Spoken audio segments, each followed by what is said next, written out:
Picture this. It's 11:47 p.m. on a Wednesday night. Wojak Homak is standing at a gas station under buzzing fluorescent lights, the kind that hum at a frequency that makes your fillings ache. His tank is bone dry. His debit card is in the reader. The little machine thinks, hums, decides. The screen blinks red. Declined. The cashier behind the bulletproof glass doesn't even flinch. She's seen this movie 1,000 times. Different hamster, same ending. Wojak pulls out another card, the emergency one, the one he swore on his mother's grave he'd only use for actual emergencies, and slides it in. Approved. He exhales so hard his whiskers tremble, fills up half a tank because even the emergency card is limping toward its limit. Drives home in silence, the check engine light glowing orange on his dashboard like a tiny campfire that's been burning for 3 months. He can smell the fumes from a gasket he can't afford to fix. The seat creaks under him. Somewhere in the engine, something ticks. Something expensive. $60,000 a year. That's what Wojak Homak takes home on paper. Sounds like a creature who should be able to fill a gas tank without his paws shaking. Sounds like a creature with savings. But 63% of Americans can't cover a $400 emergency. And here's the part that should make your fur stand up. Half of those creatures earn more than Wojak does. If you want to see how Wojak's night ends, and trust me, that check engine light is just the opening act, hit subscribe. Because what happens to his paycheck next is going to change how you see your own. Now look at El Pepperoni. Same city, same cost of living. Makes $62,000 a year, barely $2,000 more than our hamster. But El Pepperoni hasn't felt that gas station panic in 6 years. He drives a 2014 Toyota Camry with a dented bumper from a parking lot incident he never fixed. But his brokerage account has 6 figures. His emergency fund covers 5 months of breathing room. Right now, while Wojak sweats under fluorescent lights, El Pepperoni is leaning back in his apartment, sipping homebrewed coffee from a chipped mug that says, "World's okayest investor," checking dividend notifications on his phone. Not because he needs to, because he likes the sound they make. Same salary, different architecture, and I'm going to show you the exact moment their paths split apart, dollar by dollar, drain by drain. Let's rewind to the paycheck. Wojak sees $60,000 on his offer letter and feels rich for exactly 1 weekend. El Pepperoni sees $62,000 and immediately asks a question Wojak has never considered in his life. What do I actually keep? That question is worth more than a $20,000 raise. Nobody teaches it. Not in school. Not at work. Not even your parents. Because most of them never did the math either. So let's do the math your bank prays you never touch. Wojak starts at $60,000. Federal taxes take the first bite. Then state. Then FICA, that sneaky little parasite on your pay stub you've never once Googled. By the time the tax machine stops chewing, $60,000 has become roughly $44,200. He hasn't eaten a meal, hasn't driven a mile, hasn't bought a single thing, and he's already down almost $16,000. Now here's where the knife twists. Wojak drives a 2021 Chevy Silverado. Why? Because, and I quote his exact words while patting the hood, "A man needs a truck." That truck costs $680 a month. Insurance in his zip code runs $220. Gas for that gorgeous V8 engine, $240 a month. Total, $1,140 a month just to own the machine. $13,680 a year. On a vehicle that lost 30% of its value the second his paws touched the steering wheel. $44,200 minus $13,680. That leaves $30,520. Rent for a 1-bedroom apartment, $1,250 a month, $15,000 a year. Down to $15,520 for food, phone, internet, clothes, the occasional beer to feel like a sentient being, health insurance copays, and that mysterious recurring charge for a streaming service he swore he canceled in March. But the money you can count isn't what kills you. It's the money you can't see leaving, the hours you never price, the invisible bleed that turns a $60,000 salary into minimum wage. And that math is about to get violent. Here's what Wojak never calculates. His commute, 47 minutes each way, 5 days a week, 50 weeks a year, 783 hours annually sitting in traffic, listening to the same 4 songs on the radio, watching his gas gauge drop like a countdown clock. Almost 100 full work days, gone, not working, not resting, just burning fuel and time in a truck he can't afford. Add those hours to his actual work hours, and Wojak isn't working 2,000 hours a year. He's working 2,783. Divide his real take-home by his real total hours, and his actual hourly wage drops from $22 to $11.13. You're probably thinking, but I need a car to get to work. You're absolutely right, and that's exactly the design. The system requires you to spend money to make money, then takes the money you made to cover what you spent getting there. It's a hamster wheel. And Wojak is the hamster. El Pepperoni lives 12 minutes from his office. He calculated this before signing his lease. Paid $50 more in rent per month to save 420 hours a year.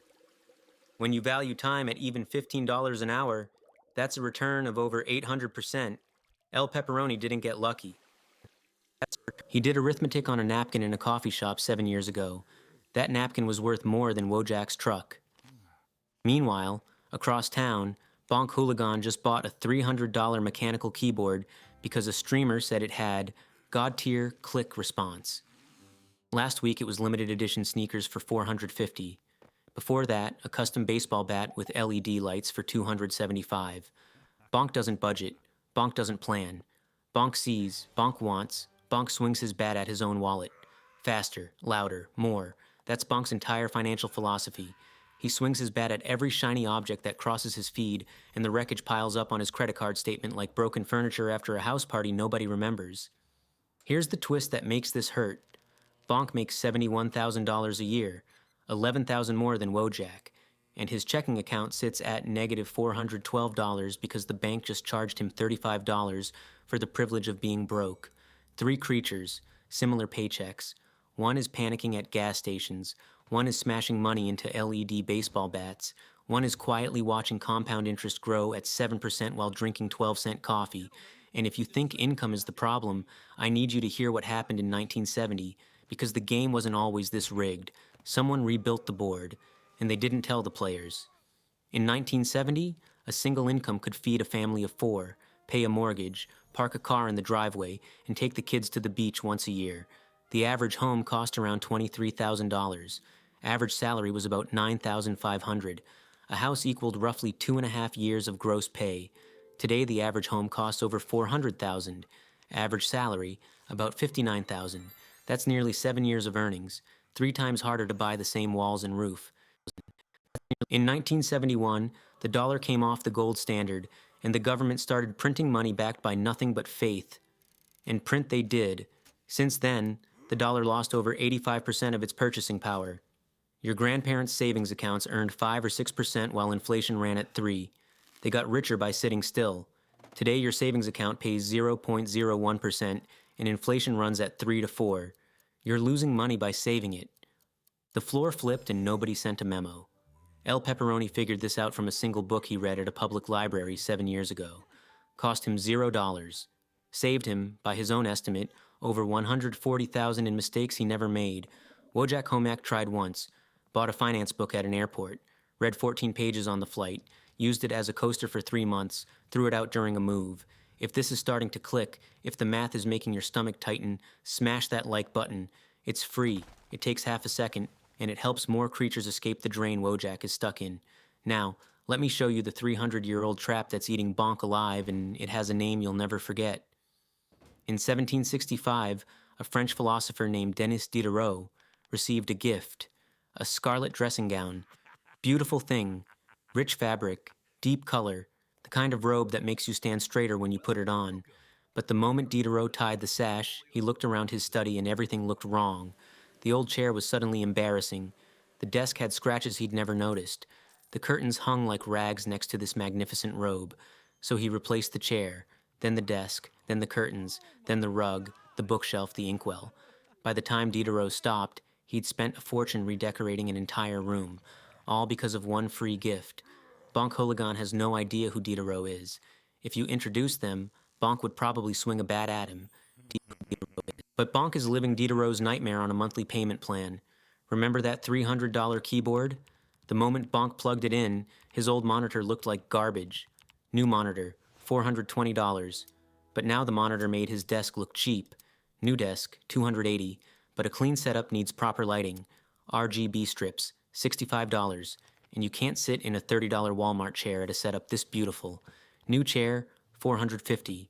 One keyboard, $300. 38 days later, $1,515. Bonk didn't plan any of it. Each purchase felt necessary in the moment. That's the Diderot Effect. One purchase demands an entourage, and your brain rationalizes every addition because the alternative is living with something that doesn't match, something that whispers you're not there yet every time you look at it. And this is where I need to introduce you to the concept that changed how I see every dollar that moves through my life. I call it the drain floor. Imagine your finances as a bathtub. Money flows in through the faucet. That's your paycheck. The tub is your bank account, and you keep turning that faucet harder, over time. Side hustles, raises, trying to fill the tub, but the tub never fills. Not because the faucet is weak, because the floor of your bathtub is a drain. Every tile has a tiny hole. Subscriptions you forgot about, Diderot chains, overdraft fees, interest charges, delivery app markups. That gym membership you haven't touched since February. No single hole is big enough to notice, but together they drain faster than the faucet fills. That's the drain floor. And here's the devastating truth. Most creatures respond to a draining tub by turning the faucet harder. More income, more hours, more hustle. They never look down. They never plug the holes. But the holes you can see are nothing compared to the ones the system drilled for you. And the banking industry has a special name for creatures who fall through them, and a very different name for creatures who don't. Wojak Homak has a drain floor with about 47 holes in it. Let me show you the ones he doesn't even know exist. His bank charges $12 a month for checking because his balance dipped below $1,500. That's $144 a year to access his own money. El Pepperoni switched to an online bank 3 years ago. Same FDIC insurance, same debit card, zero fees. Wojak is paying rent to a building he's never walked into. Some of you are saying $12 is nothing on a $60,000 salary, and that's exactly how the drain floor works. Every hole feels insignificant alone. That's the architecture. Wojak's phone bill, $89 a month. El Pepperoni pays $25 for the same network through a prepaid carrier. That's $768 a year. Wojak flushes because switching feels like effort. And effort is the one resource Wojak has nothing left of after his commute bleeds him dry. Now the one that made El Pepperoni's blood boil. He pulled up 2 car insurance quotes on his phone one afternoon. Same coverage, same driving record, same vehicle value bracket. His address, $141 a month. Wojak's address, 12 minutes further from downtown, $220. El Pepperoni screenshotted both quotes side by side and saved them in a folder on his phone called Proof the Game is Rigged. The system looked at Wojak's zip code and decided he was worth less. They call it risk assessment. El Pepperoni calls it the zip code tax. But the zip code tax is surface damage. What the banks do to creatures who are already drowning. That's where the system stops pretending to be fair. And the math behind it should be criminal. Wojak's checking account goes negative about once every 2 months. Each time, the bank charges $35. 6 overdrafts a year, $210.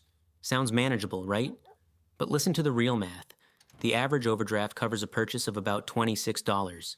The bank charges $35 to lend him $26 for roughly 3 days until his next paycheck hits. Calculate that as an annual percentage rate. It's not 10%, not 50, not even 100. It's over 17,000% APR. 17,000. The bank makes more profit per dollar on Wojak's overdraft than on any other product they sell. He is their favorite customer and he has no idea. The industry has names for these creatures. Wojak is a revolver, someone who carries balances, pays minimums, generates interest forever. Marketing departments write love letters to revolvers disguised as pre-approved credit card offers. El Pepperoni is a deadbeat. That's the actual term. A deadbeat pays in full every month, never carries a balance, and costs the bank roughly $140 a year in processing without generating a cent of interest. Banks despise deadbeats, and they still have to honor the 2% cashback because merchant fees cover it. The system's insult for financial responsibility is deadbeat. Its reward for financial recklessness is more credit. Think about that until it makes you angry enough to change something. Bonk Hooligan learned what more credit looks like last month. A letter arrived congratulating him on a pre-approved card with a $15,000 limit. He ripped the envelope open with his teeth, eyes bulging, paws trembling. $15,000 of spending power. He could feel the limited editions calling. He didn't read the fine print. The fine print said 27.99% APR. If Bonk maxes that card and pays minimums, he'll hand the bank over $41,000 for $15,000 worth of stuff, 27 years to pay it off. El Pepperoni got the same letter, shredded it without opening it. 4 seconds. Those 4 seconds saved him $26,000 in interest he'll never owe. I know what you're thinking. I'm not Bonk. I wouldn't max a card. Maybe. But the card doesn't need you to max it. It just needs you to carry a balance once. 1 month, 1 emergency, 1 Diderot chain, and the drain opens. And here's where it gets darker. Because there's a trap waiting specifically for creatures who think a second income will save them. It won't. It'll make them twice as fragile. Let me show you why. Imagine Wojak Homack finally finds someone. They move in together. 2 incomes. 110,000 combined. Feels like salvation. So they upgrade. Bigger apartment. 1,900 a month instead of 1,250. Second car because the second commute demands it. Daycare for the kid that comes 2 years later. 14,000 a year. Their entire life crystallizes around the assumption that both paychecks will land forever. Then Wojak gets laid off, and everything built for 2 collapses on 1. The bigger rent doesn't shrink. Daycare doesn't offer a 50% sympathy discount. The leased car still wants its payment. A family that was breathing on 110,000 is now suffocating on 55, trying to service a lifestyle designed for double. They're not twice as safe as a single-income family. They're twice as exposed. The second income didn't build a safety net. It built a bigger cliff. This is the most expensive lie the middle class tells itself, that more money means more safety. It doesn't. Not if every new dollar gets absorbed into a higher floor instead of a deeper foundation. But while Wojak dreams about more income, billionaires figured out something decades ago that makes income almost irrelevant. A strategy so clean, so legal, and so infuriating that once you see it, you'll understand why the richest creatures in America pay less in taxes than a hamster earning 60,000. It's called Buy, Borrow, Die. El Pepperoni isn't rich enough to use it yet, but he understands it, and understanding it rewired how he thinks about everything. A billionaire buys assets, stocks, real estate, whatever appreciates. Those assets grow, but the billionaire never sells. Never. Because selling triggers capital gains tax. Instead, the billionaire walks into a bank and says, I have $200 million in stock, lend me $10 million against it. The bank says yes at 2% interest because the collateral is bulletproof. The billionaire lives on that borrowed $10 million. And here's the key. Borrowed money is not income. No income tax on loans. A $10 million lifestyle. 0 income tax. Completely legal. When the billionaire eventually passes on, assets transfer to heirs with a stepped-up basis. All capital gains accumulated over a lifetime. Erased. The heirs inherit $200 million, and the IRS sees 0 gains. Buy, borrow, pass on. 0 taxes paid. Wojak Homack pays 22% federal tax on every dollar above $44,725. He can't borrow against assets because he has no assets. He can't defer gains because he has no gains. The system wasn't built for Wojak. Wojak was built for the system. But everything I've shown you so far is a diagnosis. And a diagnosis without treatment is just depression with extra steps. So let me show you what El Pepperoni actually does. The specific, mechanical, unsexy moves that turn the same salary into a completely different life. Every January, El Pepperoni opens his laptop and maxes out his HSA, $4,150 for an individual. That money goes in pre-tax, grows tax-free, comes out tax-free for medical expenses, triple tax advantage. No other account in the American system offers this. Not a 401k, not a Roth, nothing. El Pepperoni calls it the Swiss Army knife of accounts. But here's his real trick. He never spends from the HSA. Pays medical bills out of pocket. Lets the HSA invest and compound. There's no deadline for reimbursement. He can submit a receipt from 2022 in 2047. He keeps a shoebox of medical receipts in his closet. That shoebox is worth thousands in future tax-free withdrawals. Wojak chose the wrong health plan during open enrollment because the word high deductible made his palms sweat. He picked comfort. Comfort cost him $1,800 in extra premiums plus the entire HSA advantage. About $3,200 a year for the privilege of not feeling scared during a 15-minute enrollment meeting.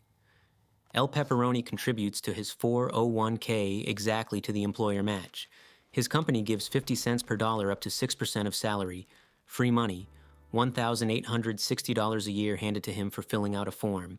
Wojak doesn't contribute, says he'll start next year. He said that for 4 years.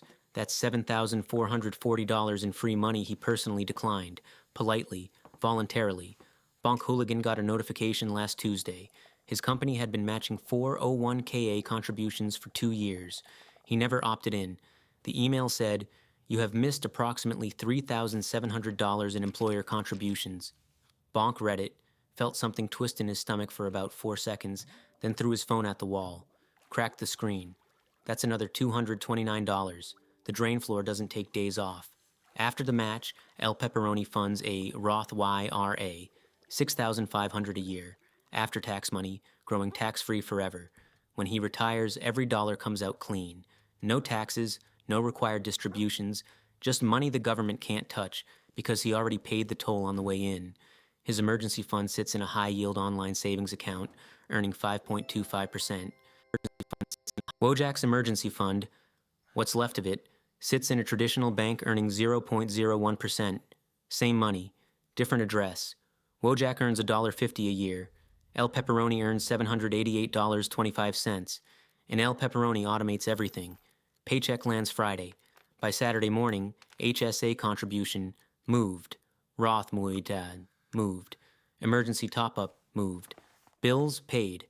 By the time he wakes up Saturday, his money has already been sorted. He doesn't make financial decisions when he's tired. The decisions were made once, months ago, and the machines execute them faithfully.